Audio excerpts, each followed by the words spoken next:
Going on? My name is Nathan Treas. I live in Kansas City, Missouri. I built a 1997 Sportster chopper, and it's been sick ever since. Super reliable. I mean, honestly, all I have to do is I really just gotta fuck with the chain, and that's like about it, man. Just ride it. Yeah, just ride, dude. It's that's so sort of sick. The thing with Sportsters, right? They seem to be.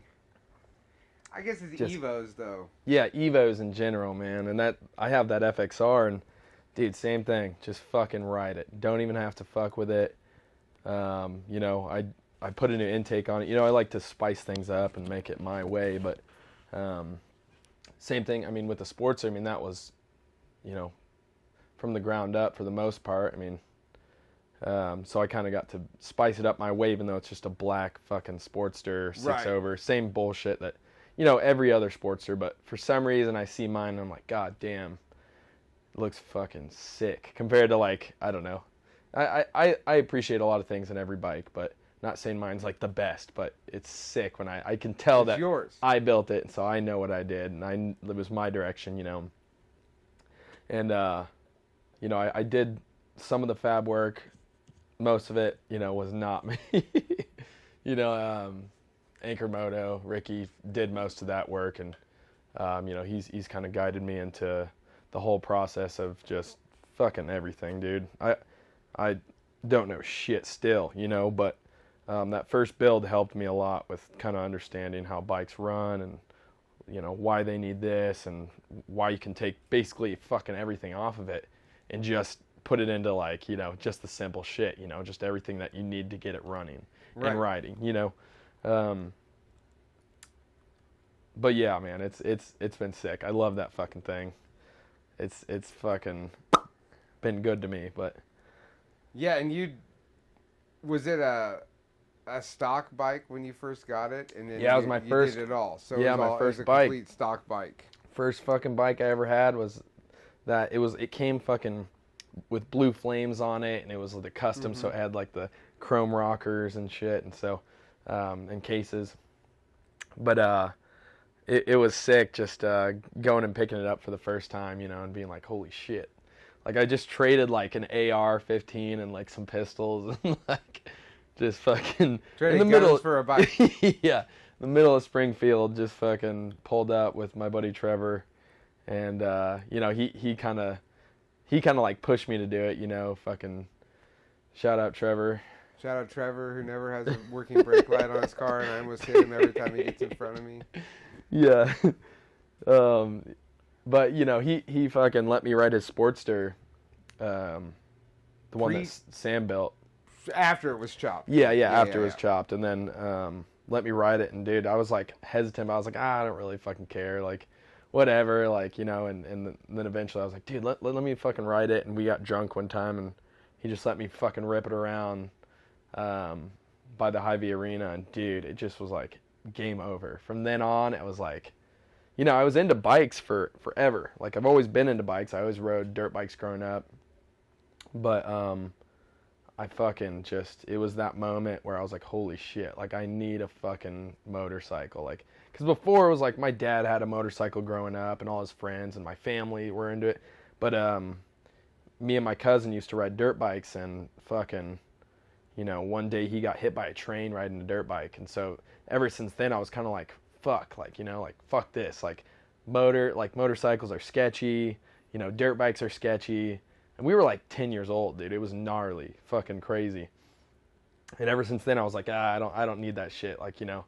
And it's not the fucking train that made me like sketched out. It was just like the whole situation was like, holy fuck, dude. Right. Like, this motherfucker was just riding his dirt bike and just being dumb, like going across a bridge and just fucking got smoked.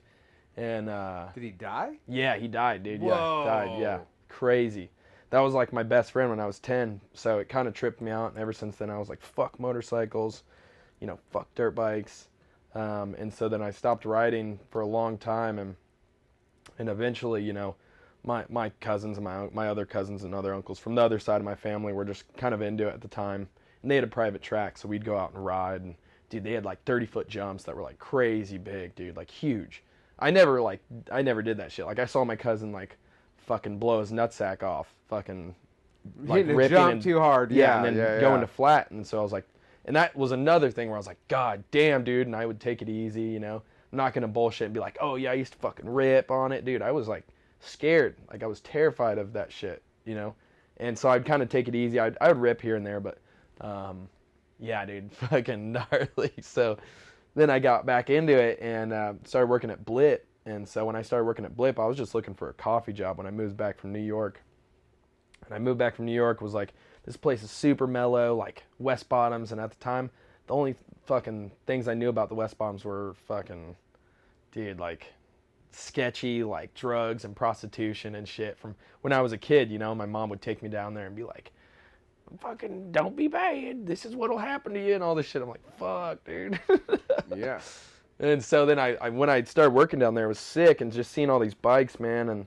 And also at the time, like, you know, I had Pookie and Sam and all those dudes and Thomas, who I just kind of knew from skateboarding and snowboarding and stuff, and just dudes that I just kind of would see them on their sick choppers, and I was like, God damn, dude, that's sick. And then Trevor got his chopper, and then it was like, dude, it had to happen. Right. It just had to fucking happen, man. Now, how long you grew up here? Yeah. I grew up in Johnson County. Right. Like Shawnee area. Okay. And then I fucking moved out here, and it was kind of a trip, man. I moved out here and lived in between Troost and Paseo on 45th. When you It were was like just an teenager, eye-opener. first out of mom and dad's Yeah, house? it was like, first out of the house. Like, it was super eye-opener because, like, you know, I lived in Shawnee, Johnson County, dude. Like, nothing's crazy out there. Like, it's suburbs, dude. And so moved out there, and then, dude, just, like, right off the bat, had my neighbor knocking on my door, fucking on drugs, like, trying to stab me and my roommate. And my upstairs neighbor was, like, always, like, selling drugs and shit. And, like, I had these people on my back porch, like, fucking and smoking crack and shit. It's crazy.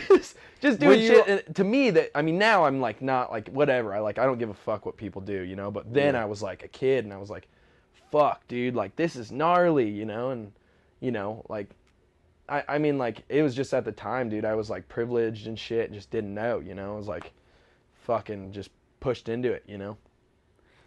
Were you already into, like, punk rock and hardcore at that point? Yeah, dude, I've always been into, like, my whole life, you know, my brother growing up was into, like, Black Flag and Casualties and, like, all these, like, more, like, and even pop punk, you know, like, How much Blink-182 older or whatever. than you is he? 9 years, to the day. How old are you?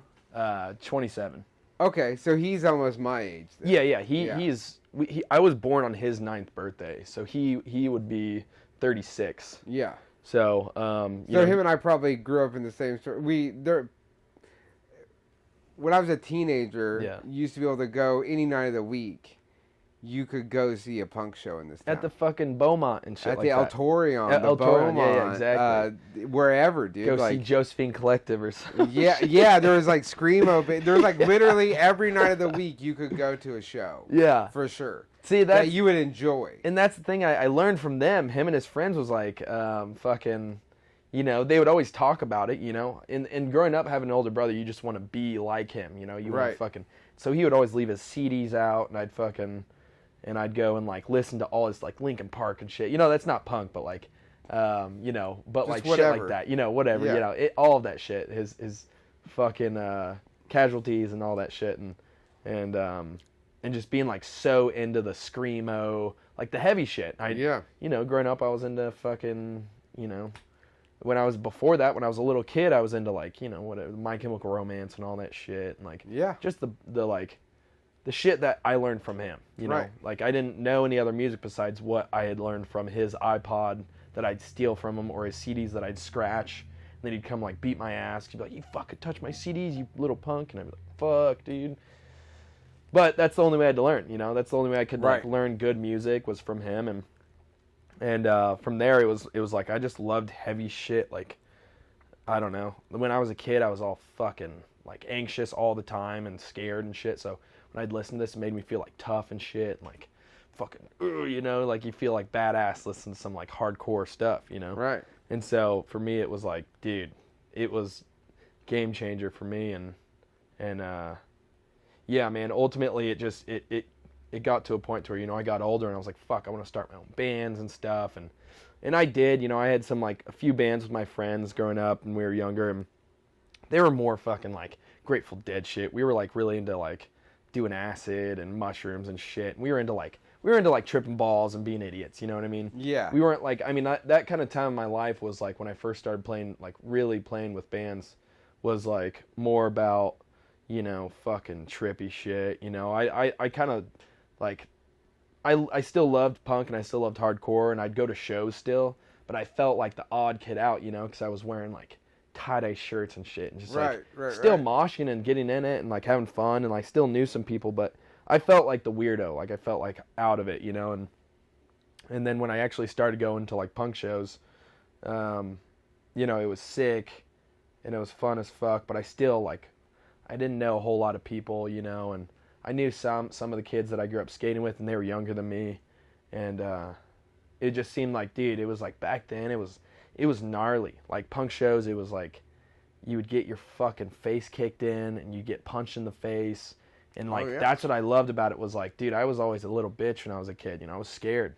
So when I'd go to shows, I could like hurt people, you know, I could fucking like kick people and punch people and like with no repercussions, you know. I think that's what I was afraid of, was like if I hit someone, they're gonna hit me back, you know. And so at shows, then I'd fucking be able to just hit people. And but then also you knew it would come back. I'm going to get hit at some point, right? It would come back, you know. They see you, and then they know, and they wait till you come around that circle, and then fucking like get you good. And, it's always some old guy. It's always some fucking 30-year-old who's got, you know, there. 3 felonies and shit. When I was like, you know, 16 or whatever. Like, I am now that 30-year-old. Don't come moshing on me, dude. No, but it was sick, but for a while it was like I got to see some really sick shows, but you know, at some point it was like, dude, it was like all my homies were doing dope and fucking doing drugs, and at the time, like, I was into doing acid, but I was like, yo, fucking like heroin's gnarly, dude, like fuck that, like, you know, and I think that's a typical.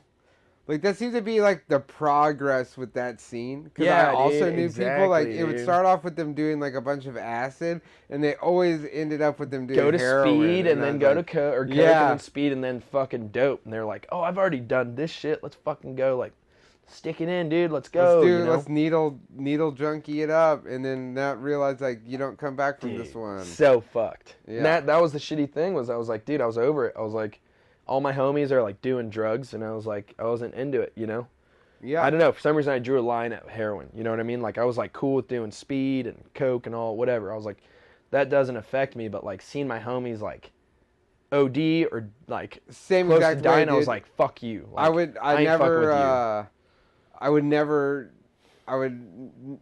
didn't take anything intravenously. I yeah, use exactly, needles. dude. And then I also smoked like opium, even you know what I mean? downers. I did opium a few times, like smoked opium, like real opium. But other than that, like opiates, pills weren't my thing. I had a couple buddies that were like, dude, super. Like when I was in my mid-20s, heroin was a big problem. That's gnarly, and I think that probably happens for most people in rock and roll and stuff. Well, yeah, in the music industry. But it was like I was watching people like.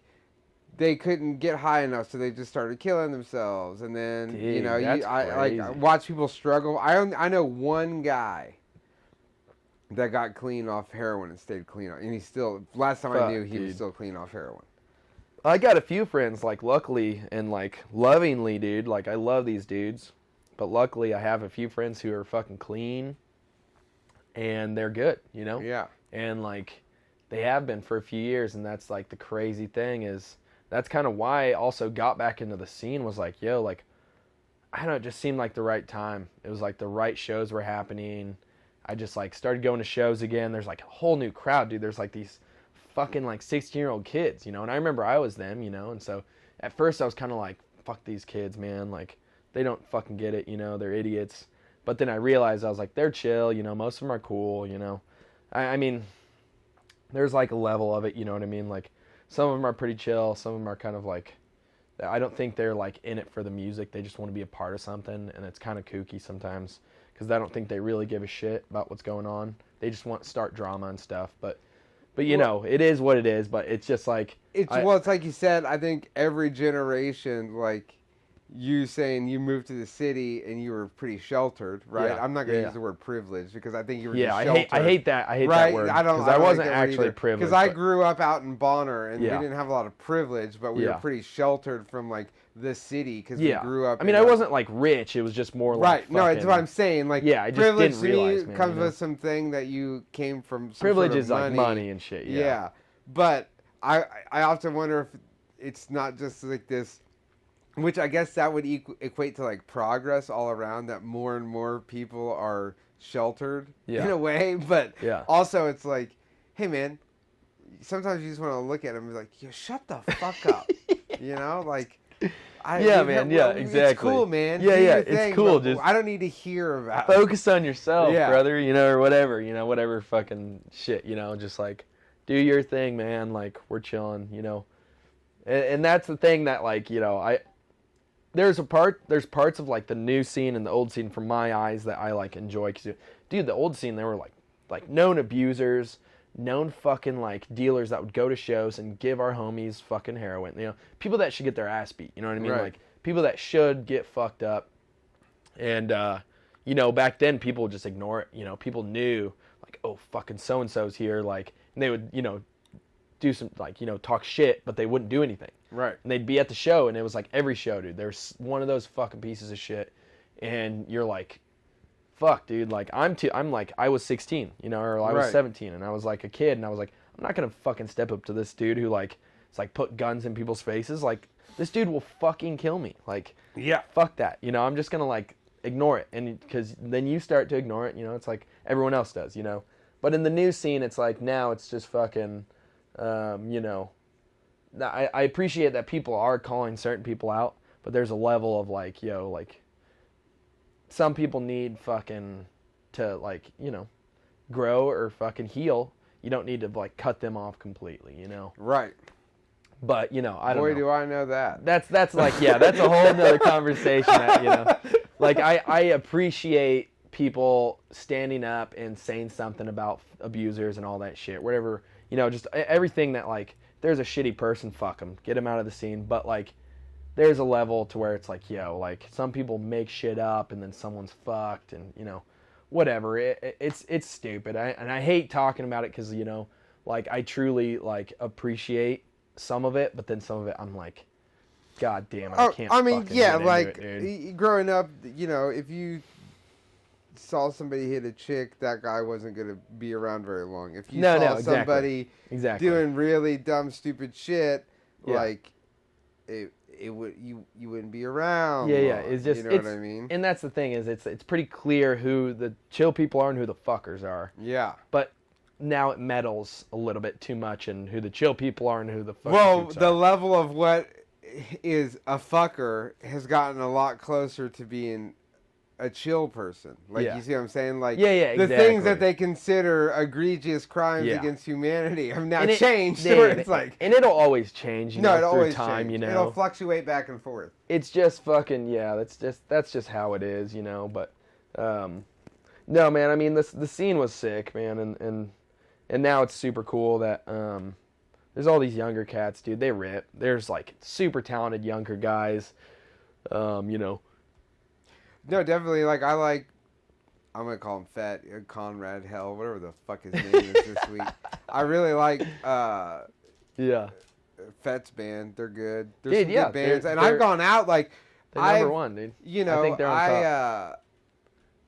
I still go to shows and I go check stuff out, and sometimes I'll just pop in to anywhere to That's like the only shows I ever see you at are Fets shows. Yeah, and I just go to like random ass shows sometimes. I've been going to more hardcore. I'm like way into like, again, same thing, right? When I was 16 and like just got into it. I needed to be a fucking tough guy. I knew I could put on Madball, but I also hung out with like. I hung out with like people like my sister and her friends, and they were like way older than me, so I was always hanging out with older people anyway. Dude, same, like I had these like older, like they're just my family, you know what I mean? And most of those guys and gals, I still have a relationship in some way. But like, no, for sure. They would never like when I was a kid. Like, yeah, I'd get in dust ups, but there was never a time where like I went out and didn't feel safe because they knew you had OG I knew I had homies. them with me. You know, big what dogs. I mean? No, they also got me into some fucking. Some yeah, things. Yeah. As like a 16-year-old kid, I probably shouldn't have been into. Same, dude. You know, that's how it was in like the hippie scene. You know. Yeah. Hanging out with 30-year-olds, and you're like, people are handing you fucking whatever, and you're like, you want to be cool. You want to be like, I want to be cool. Like, I want to like do what you're doing because you guys like, I don't know. You think at the time that those dudes are cool, but they're fucking like shitheads, you know. They're just dumbasses. But I was hanging around a bunch of like sharp skinheads and like punk rock dudes, and so like they was like, it was like, yeah, Tyler, you can have a beer.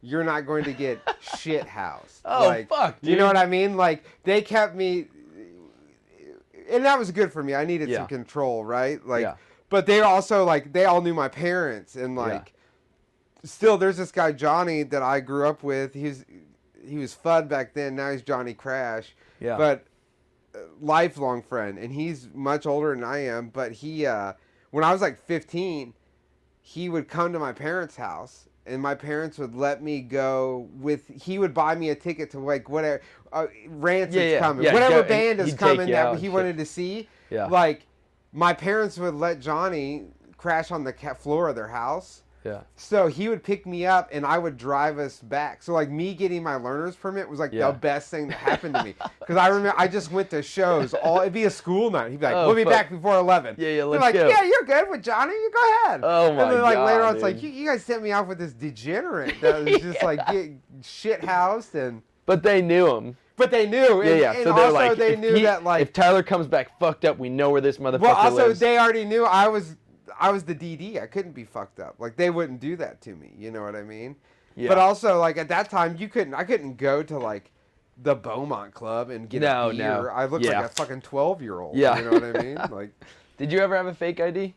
Me? Yeah. No, because I used to go where the record bar used to be. Yeah. It was an Irish pub before them, and Rico would DJ on Sundays. So so you get like you knew $5 Rico and PDRs. Shit. Well, yeah, it was all part of that sharp scene, that punk scene, True. and like so my sister, they would take me up there with them. Like I was just always like around. Like I worked for Pipeline Productions when I was 17. So like I would be working shows, and the bartenders at the bottleneck were like, "Here, drink this mixed drink, and then nobody will know that it's not just a Coke, dude." I used to be there. My sister would be getting thrown out for drinking underage, and she'd rat me out like, "Tyler's got a fucking whiskey." I'm like, "No, I don't.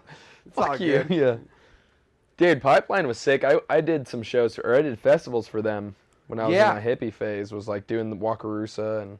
Oh yeah, Jeff Harvest was like Festival. super rad, dude, to like give me a job at like 16. So when I was 16, I didn't really have I have a couple buddies from high school, but like as far as like high school parties and shit like that, I never did because I was always in Lawrence, hanging out with my sister and her friends, going to shows, doing like punk rock shit, or I would go to I start working shows, and then I would be there like stage handing and doing that kind of thing on the weekends, you know.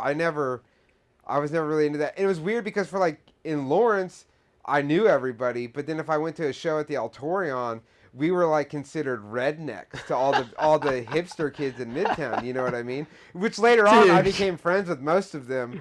But yeah, they were like we were like too redneck to hang out with the punks and too punk to hang out with the rednecks. So we were like sort of got lost somewhere in the middle, you know. Fucking. And then later on, like it was just again like. like Madball's like one of my favorite bands, dude. And like I was like, it was gangster rap and Madball. Exactly. Rap, well, the thing like, is, Madball is like fucking dude, rap.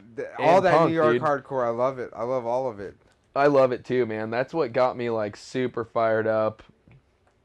Like when I was younger, was like once again, Linkin Park when I was a kid was like almost like deal. It's like metal and hip hop in a way, and so that kind of got me hyped on like that same scene of like New York hardcore was kind of like it was like spitting bars with like hardcore riffs, like fucking, but then like fucking just like spitting like lyrics and just like shouting, basically just shouting and screaming those like rhythmic fucking rhyming lyrics and like and just being fucking brutal. And like the thing is, it's not just the music, but it's like the community and the crowd that brought that was like with just fucking like just beat down like just dudes just like knocking each other, and like there's like an energy to it. And there's a lot of people who are like, why the fuck would you go to a show where you're like beating the shit out of each other, you know? But I don't know, man. And hate out, man. Yeah, there's something about it that like I still. It's because we're like, fucked up. Yeah, dude, I know we're all fucked, dude.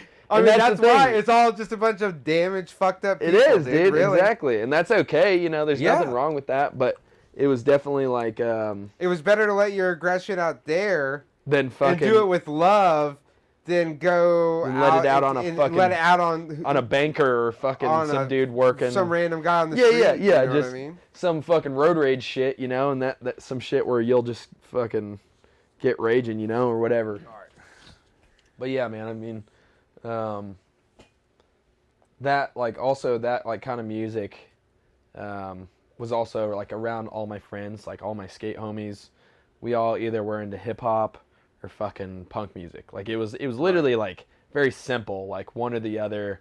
And in the skate community, that's just like that's what it was. I don't know. It's weird. Like there wasn't really a whole lot of in between. I mean, obviously some dudes were listening to jazz or whatever. I you know, it didn't really matter, but like generally though, everyone was like, "Yo, you hear that fucking new Limp Bizkit or something?" You know, just. Do you still got the mic on? Yeah. Okay. Yeah. Cool. No, you're fine. Yeah, the skate world is weird like that, to where everything was real divided back in the day. So like if you like, which is weird because that's why you have that whole idea that like Linkin Park can't be, but Linkin Park is cool. I like the in between. If Linkin Park wasn't cool, they wouldn't have been one of the biggest bands in the world, dude. Yeah, like dude. the same thing with like I remember all these people being Slipknot, obsessed with dude, Slipknot, and like it's not a matter of if something's good because that's all subjective, but it's like all subjective, if you get it or not, right? Yeah. And like I never understood Slipknot. Dude, I never got that. I don't blame I always you. thought that guy's other band was like way Was better than yeah. Slipknot. That Stone Sour band. Yeah, I can exactly. get into this. But that is subjective, you know, in that way. Like I grew up and was like, you know, Slipknot was like fucking crazy. Like I just had never heard anything so like disgusting and brutal, and like, I mean, punk was what it was, but for some reason Slipknot and that like metal, like that, like I don't even know, like I can't even just say metal because it was like more than just metal. It's you know, weird. It's like it was weird like a shit. whole. It was like a. It's like all these bands that led you to Slipknot. It was like you like Seven Dust, Pantera, like Fear Factory, and then that turned in that. Out of that grew all this other shit like Korn. I remember like my sister being way into Korn, dude. And See, I never got Korn for some reason. Still never have, man. No. Me and another buddy who's like the same age as me. He grew up in the middle of nowhere, Kansas. But one day we were working at the street rod shop, and I was like, dude, we should just go back. Let's go listen to records. Yeah. From when we were in like junior high, high school. Dude, we listened to like Limp Bizkit's $2 bill. We couldn't make it through 2 songs. No, dude, it's terrible. It's terrible. We tried to listen to Korn's second album. It was like, this is horrible. Terrible, dude. Like, we made it partially through Kid Rock's Devil Without a Cause, but also we realized, like, this shit is all played out. Like, dude, we've never not heard this. No. And then the only thing, dude, we used to listen to like 30 records, and the only thing we made it like most of the way through was ICP's The Great Malenko. And we were like, we were just like, this actually isn't half bad, man. Oh my god. That record, I'll stand behind it. That record's not bad. Jesus Christ. That record's pretty good. Dude, I can't.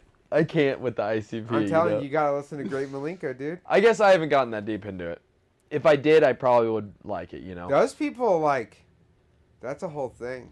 It is a whole thing. I know a lot of people that are in, like, I grew up, Dude, where I grew up at. There's like a section of my family was right. There's a whole lot of people that's their bag that I grew up with, and I still know them. And most of them, it's still their bag, dude. It's like a whole culture of just like. It's like Deadheads or something like that. It's like Deadheads. It really is. Fucking. But then expand that to like our whole record label, right? And then it goes out from there to like other things and like. I just can't back it. I don't know. It's wild, dude. It's not my shit. I back. I mean, I back whatever you want to be into. No, for sure. It's a wild culture of people. It is. And people that you talk about a culture, they got a bad rap, dude. Most of them are like solid people. There's actually a decent amount of them that are the amount of shitheads. It's like anything else. Like you only focus on the shitheads in that culture because it's about a bunch of people who like dudes that paint their face like clowns and play rap. Just like white trash shit. Right. And I hate to say that, but I mean it is like generally it's like kind of white trash. But I mean like, dude,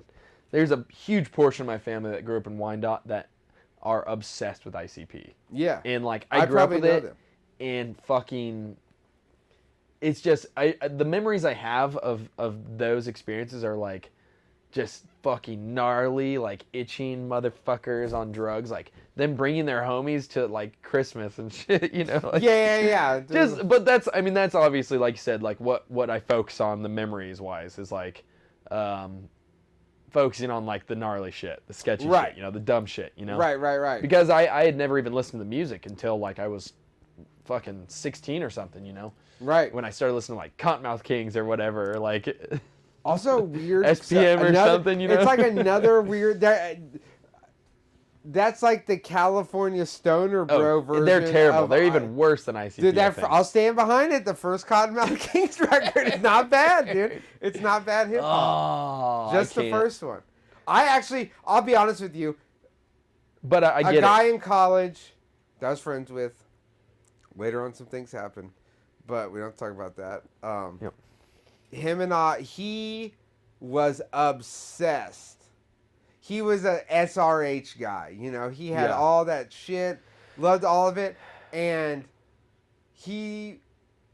when I was in school, when I was in Wyoming going to school, the Cottonmouth Kings came. I ended up seeing the Cottonmouth Kings 3 times in 9 months. Because this cat took me with him the first time. It was like, dude... He's like, but he also liked hardcore and shit. So we went to see Terror in Denver. Dude, like, Terror's awesome. Like we were into like dude, First Blood. We went and saw First Blood. Yeah. We saw a bunch of hardcore shows together because we would just drive the 2 hours to Denver. Yeah. But he took me I saw Cottonmouth Kings in Colorado Springs, and I'd never seen them before. We got baked. And here, I mean, I was a greaser, dude. I had a pompadour, cuff pants. And back then it was different too. Like right, that culture but we went there and to see the show. And just as far as it was crazy, dude. The live show was great live show, dude. I'm sure. I mean, I would. So that was the whole thing. I would enjoy it. Probably. I'm not a Cottonmouth Kings fan per se, No. but it's like one of those things. Like if you ever got a chance to go see that, I would tell somebody, "Oh, definitely go see that show. It's a wild show, No different than like I've seen ICP before. Wild show, dude. Dude, yeah, I mean wild escapades of for sure. Faygo soda being sprayed, and there's always it's like seeing Guar. Like if you never saw Guar, no, for sure, exactly. Like now I wouldn't tell anyone to see Guar because Dave's dead, and it's like it's not the same shit. It's more of just a play. That was like the first show I ever went to on my own without my sister or friends or my parents. Was Guar and the Misfits. Fuck, dude. The lead singer Guar got us into the show. No way. It was a whole story, dude. I think I've told it on one of the other videos. Dude. But basically, I was bummed out we didn't have enough tickets. The lead singer of Guar, unbeknownst to me that it's the lead singer of Guar, is outside. And they're like, what's your problem? We tell him we're short a ticket, yada, yada. He puts us on the guest list, turns around, scalps the tickets for me. No way. Gives me I made like $400, went inside, bought all t-shirts, and somebody's like, do you know who that dude is? I went, I have no idea. They're like, that's the lead singer of Guar, dude. So I was 15 years old, bro, in Lawrence at the Granada. Oh, shit. It was crazy. Misfits and Guar, and I think maybe Ignite. Who was the Misfits at the time? Like who was Michael Gray's Misfits. Oh, okay. Don't hate. All these no, I don't hate. Fuck all those people that hate, because also famous are not Actually, I'll Famous stand behind Monsters. both those records. I will too. They're both good records. American Psycho and Famous Monsters. Dude, good records. I get so much shit from everyone I know because I think that, and I'm going to say this, but it's like, dude, I know I'm going to get hate for it, but I like Misfits without Danzig way more than I like Danzig Misfits, which I love Danzig Misfits as well, but I like Famous Monsters. I think that is my favorite album ever. I really like American Psycho. My favorite Misfits anything is like the first 7-inch. Like that was like the creepiest sounding thing. That the shit cool is so good though, you know. Is pretty good. I don't know if I could say it's better, but I love that album and I don't hate on it. My favorite thing out of all of it, and I get hate for this, is like I think Danzig 1 is the best out of everything. The first Danzig record. Damn, I actually like that record too. I saw Danzig on Halloween, dude. No way. It was in I'm pretty sure Ghost opened. It was a crazy show, but that's a band I do not get. I don't get it at all. I've seen it live. People love them. I still don't get it. I just don't. It's people. No, love them. They don't love them. People are. It's either people hate them or they're obsessed with them. They either hate them or it's and like I'm not a hate level. I just don't get it. You know what I mean? I tried. Yeah. I can't. I'm guilty of hating, but I try not to hate I get anymore. I like just chalk it up as like I don't understand. Don't this, get it. And there's probably no way that I ever. There's just some things I'm never gonna understand. No, I totally understand. It's like some people don't understand why I like Vans so much, or like why I do a lot of the shit I do. You know what I mean? I like Vans, but that thing is like. I'm not like a fucking like this elitist. like American fucking honky kind of dude. You know, I know that's like maybe a fucking bad thing to say, but I love trucks, like really raised up trucks with big ass fucking wheels, you like big old tires. Mud trucks. I love fucking some you big don't old. have to, you don't have to be a shit kicker to like those. No, but you love might those, kind of man. be a shit kicker and don't realize in a way, dude. I mean, I love country and I love bluegrass. Yeah. See, that thing is like, even though I'm a hardcore kid, my roots are bluegrass, dude. Like, if I had to pick one genre for the rest of my life, it would be bluegrass. Yeah. It's fucking weird, but that's how it is, yeah, man. Back in the day, the what guy I from loved. Split Lip Rayfield, he worked at the Bottleneck when I worked dude, at. he was super rad. That band was great. Yeah, Split Lip is awesome. They're so sick. R.I.P. to that dude. His name slips me, but him and his girlfriend both worked at the bar. Yeah. They were rad, and growing up, they were huge, and like the reason why I loved bluegrass. You know, there's like obviously Yonder Mountain String Band, and all those like festivals that I worked were the reason why. You know, I just worked them, and I was like into the hippie shit, but I never even gave a fuck about bluegrass. You know, for a while. But like once I realized, I was like, holy shit, this is like punk, and like. It's not, but like in a way, it's just fast as fuck. You know, it's like like super punk. fast, and you're like, punk, dude, it gets acoustic. you fucking right in your center, and you just like got to move your fucking body. And I don't know, man. There's just something about it that bluegrass reminded me of, like the punk scene and the hardcore scene. But even though, dude, it's so different. It's just there was something about it that like really caught me and brought me in. The music's identical. Like if you break it down, like. It's 3 chords. Yeah. Just 3 chords, just fast as fuck. Fast as fuck. Except for this is played on a bunch of like non-electrified instruments. Yeah, acoustic. Mostly. You know. Yeah. And the other is played on like whatever bullshit your cousin Darren had lying around in his basement. You know. Well, and like I think a lot of things about like the hippie shit and the punk shit, they like in a way it's similar in that way where like anti-government, like fucking tell me what to do, like fuck you, you know, like let me live my life, you know, kind of thing. That's what those things used to be. Yeah, currently, used to be. I don't think, which is used to be, really blown me for a loop for being. I guess I'm an old guy in the scene now, but shit. Like the amount of people who are telling you, like, there's a lot of authoritarianism going on in culture, in our culture. In general. No, for sure, in general. But very highly in. It's like these people have like the cultures reached the subcultures have reached a level of acceptance. Yeah. So in lieu of that, they now are like policing things. It's like, for sure. Is sort of the opposite. Yeah. It's a lot of policing. I always tell people everywhere. they're like, for constantly, if you have tattoos, they're like, when do you got another tattoo? And it's like. I think but that's like here lately. I'm like, to be honest, if I would have known they were going to turn into what they turned into, I would have never gotten a single one. Dude, no, I love tattoos more than probably most things that I like to do. Like most things I like to spend money besides motorcycles. It's either motorcycles, guns, and tattoos. But like the thing about tattoos is I know they're gonna look like fucking dog shit.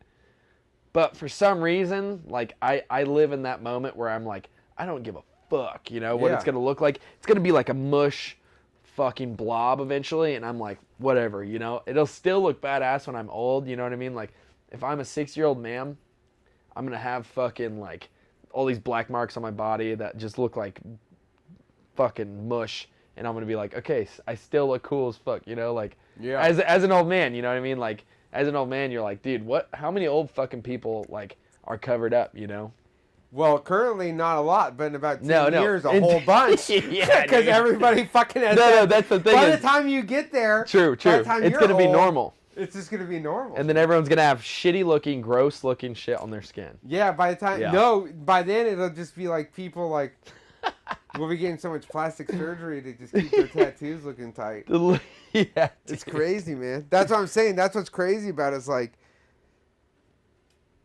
if you saw, like, it had a different meaning, and it's great. Like, it's just, again, things progress, but like, yeah, things change. There's things where, like, back in the day where, like, you knew, like, if a dude had a face tat under his eyeball, there was a reason Probably for that. If a guy had certain tattoos, you already, like, dude, I remember a time you couldn't get a tattoo artist to put a spider web on your elbow. Yeah, dude. They would literally be like, yeah, no, I'm not doing that to you, dude, because and now everybody has it. Dude, I mean, even to the day, I've actually gotten people like, yo, what the fuck, you know? Yeah. And I'm like, dude, like, I mean, I've been to jail. I'm not like, I'm not like a fucking bitch, you know, but like, I've never been to prison, you know. This like more signifies like fucking prison, stuck in the system, and like, I get it, like, but at the same time, it's like, sort of lost. It's totally lost all that meaning. It's lost all that shit, dude. You know, the thing is, I nowadays, dude, the crazy thing is, you see all these white dudes with like Mexican style tattoos that are like, yo, like, you should not have that shit. Like, that's not cool, you know. But then I'm like, oh wait, I have fucking all these bullshit tattoos that are like prison style tattoos, and I've never been to prison, you know. And it's like, I can't really talk shit, you know. Yeah, I'm amazed at like. Because you're 27, so like mostly people that are like 5 years younger than you, and they're all obsessed with just getting like shitty black line tattoos, stick and poke, fucking whatever, or whatever, even from dudes with tattoo guns, traditional shit, right? Not even I don't even call it traditional. I just call it sketchy tank tattoos because they all just look like sketchy tank artwork. Well, dude, some people just want to look tough, you know. And that's I think that's their version of hardcore music, right? Like if they look tough. Then people will treat them like they're tough. They're walking a dangerous road because I did that, and then you at a certain point you better become. You get checked. You're gonna get checked, and then you get your ass beat. Something's gonna happen, dude. It only goes one of two ways: you get your ass beat or you beat some ass. I've gotten my ass beat. Like I've gotten checked before and like gotten smoked, dude. Just because. Yeah. But you know, it's one of those things where you just have to realize like. Fuck, man, like you think you're tough until you get fucked up, and then you're not tough. You almost get stabbed over the Fresh Prince when you're locked up. Straight up, man. That almost happened to me. Dude, yeah, that's the thing is. Wild, dude. The other night, I was walking my dog and randomly seen this OG dude, like OG dude. He's like 65 now. And when I was hemmed up 8 years ago, I was celled up in this Tin Man with him and these other dudes in CCA. No way. And like this dude watched my back. He's old as fuck, but he's a bad motherfucker, dude. This old black guy, Donnell. Yeah. And I saw him and I just stopped and looked at him. He looked at me. I was like, what's your fucking name, dog? And he's like, Tyler? And I was like, oh shit, this is you, dude. Dog. And I was like, dude, I'm glad to see you're still alive, bro. That's you make it this long, you know what I mean? Yo. But if it wasn't for that dude and this other old dude, bro, I would have never been in there and been like, they basically both approached me and were like, do you think you have a drug problem, dog? And prior to that, everyone had just told me I had a drug problem. Yeah, but right? to you were like oblivious everybody else, you my know, family, like, nah. my friends were like, dude, you're all fucked up. Drugs. You need to change. Yeah. And I'm like, whatever, man. Don't tell me how to live my life. And these dudes proposed it to me. They'd be like, they were both like, you know, in all the times we've talked, like, there's only one common denominator that gets you fucked up. And they're like, it's drugs. Like, so do you think you have a drug problem? I'm like, yeah, I might have a drug problem, dude. That could be what happened. Man. So one for that dude, I wouldn't be... Shit, him and Anton Artman, man. The other Art. That's one crazy, for those two man. dudes, I would and Big Reese, man. These 3 dudes. Fuck. Those 3 dudes. Dude, see, that's crazy. Like, oh, that's another world, dog. I wouldn't wish that on anybody. Yeah. To like get, it ain't worth it. It ain't worth it at all, dude. But to get that CCA is a motherfucker, dude. Yeah. That private prison, waiting there. You're sitting there waiting, dude. With like. Looking at sentencing guidelines with 20 years looming over your head. See, going, that's what gnarly, the dude. fuck? Oh, that's a crazy gnarly. feeling, dude. Yeah. When you're sitting somewhere going, be like, I'm gonna be 50 when I get out of this motherfucker. Being a year, I feel like would even be gnarly, man. Dude, a day. I would hate that shit. A day is gnarly. Months, dude, yeah. Months feel like years, bro. In a place like that, yeah. I can't speak on going to actual like a state pen or anything like that. No, All the OGs still, told me that. It's much better than the place we were at. But, dude, motherfuckers were getting stabbed up. People were getting their heads kicked in daily.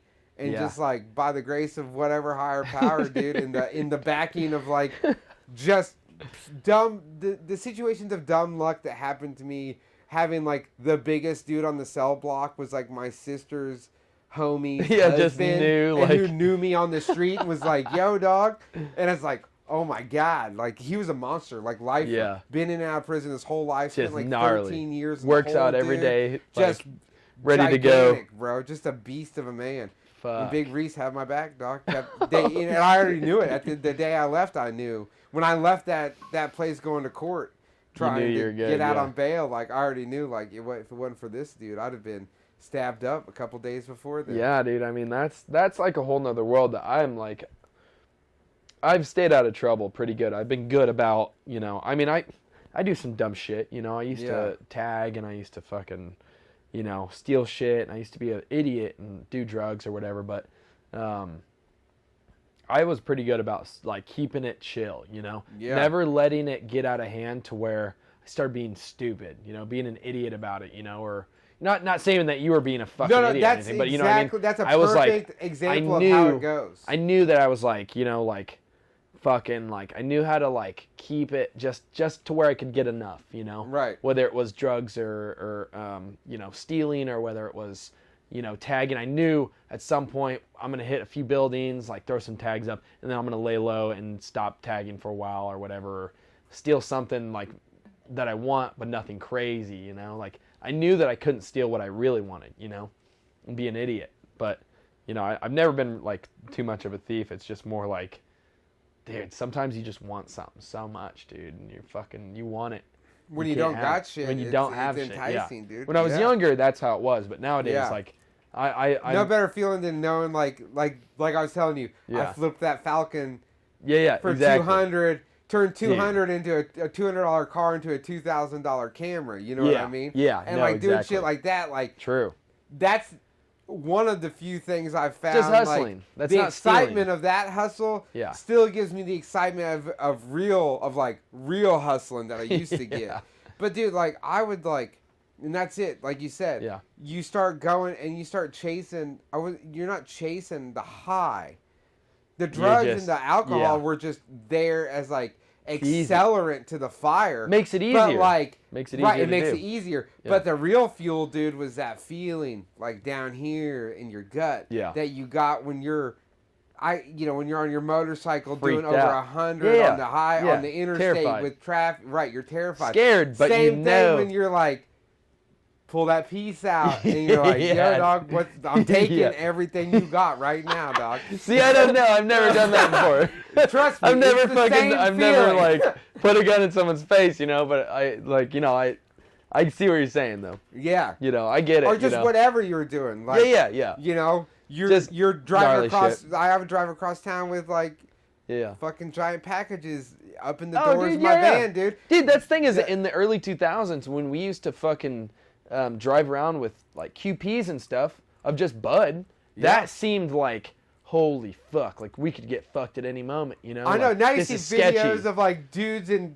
states where it's legal rolling around with like pounds. Oh, like, check it out, like nothing. officer. Like just, it doesn't matter anymore, you know? Well, and you're welcome to all those people because it's people like me that made that possible. Voters' rights, man. Dude, I was definitely I fought for I always tell people I'm a veteran because I fought for the rebellion and the war on drugs. Dude, but that's facts, funny. Dude. That's like what we were doing. Like and really deep down, like even though some of the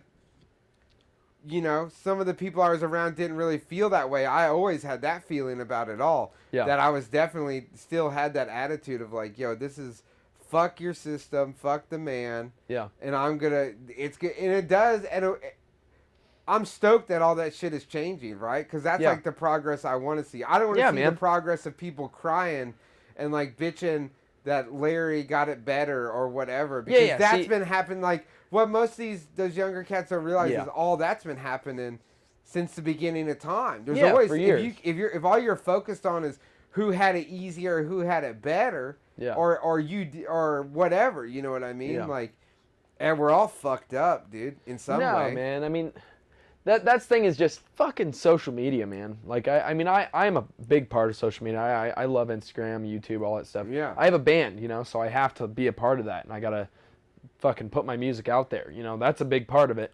But it's sort of just society. But dude, now. if I could, I would say fuck social media. You know, because it gives me anxiety all day. It fucking, and I don't even. It's not even like, it's just a natural feeling that I get from it, and it generally just freaks me out. Yeah. And fucking, you know, it's all this shit that like, social media will make you fucking trip out on stuff. You know. And yeah.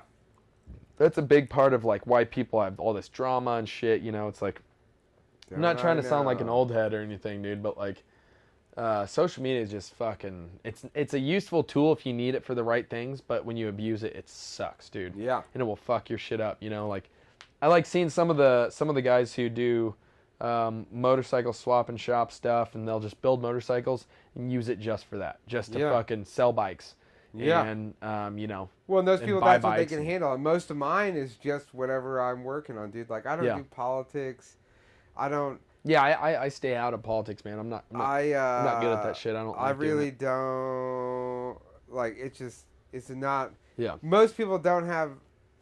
Which you and I had this conversation over the weekend about how most people don't have the capacity to not agree with someone on something. Oh, for but sure. then not be angry at them for it, like, or just not even know how to like even have an educated like discussion, understanding or discussion about things, like on both sides. You know what I mean? Like.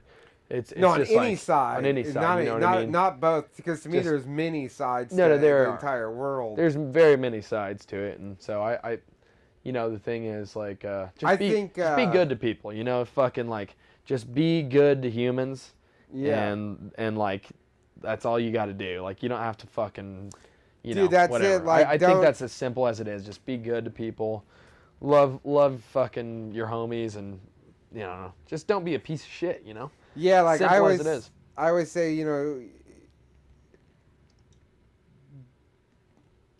there's people that do things and then have to put it up on the internet, so that everybody knows. So they know. And then there's like normal people, which is what everyone should do, which is like, you know, you just help people whenever you can. If that means tomorrow you go, I'm gonna make sure even if I have to stop and wait long, I open, like, that's one thing, dude. If I have a shit day, I just go. I might go to a store and not even need to, and just make sure I open the door for somebody, like whoever the person is with me, and just, you know, I'll always go into places and just, you know, immediately try to like, hey, how's it going? You know what I mean? And like, just be positivity, man. Like, I really thrive off that. I think that's, again, from hardcore music, is the positive mental attitude. And we all waver from it. Like, we have our moments, but the more of that you can get, and it's also finding the positivity in anything is also the other spectrum of that. Like, instead of focusing so much why you hate Christianity, or Muslim, or or Muslims, or Jewish people, or whatever. Yeah. Or whatever, like, yeah, anything. Seek out what you find positive about that spirituality. You know what I mean? Like, yeah. all that shit. No, exactly, man. I mean, I'm on the same tip. What's up, dog? Oh, what's up? Oh, you're recording. This is Bailey. Yeah, that's my boy. I met you at Conrad. Yeah, man. You mean Fetz? Yeah. Awesome. He's got a million names. I know Conrad. Other people call. What's the other name he has? Like his actual Austin. Austin. Yeah, Austin. yeah. And then I can't remember what his writing name is. Whatever. Well, we can fucking wrap this. We'll wrap this up. For sure. I'll smoke a cigarette. No, you're good. Here, you're good. Let's smoke in here. What's your Instagram, Nate? Dog Teeth. DOGTEET. And what's your band? Because we really didn't talk about the current band. Shit, yeah, man. My band is Bobcat. So you can look us up. I think it's Bobcat KCMO, something like that on Instagram. They can find that off of your Instagram. Yeah, you can find it off Dog Teeth. It's a bunch of fucking underscores. Yeah. You'll see it. It's crazy. But yeah, Bobcat. We play pretty often.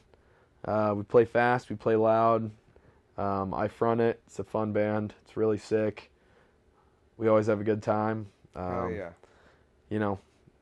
Come to the shows. I'll probably fucking kick you in the dick or just give you a hug, whatever.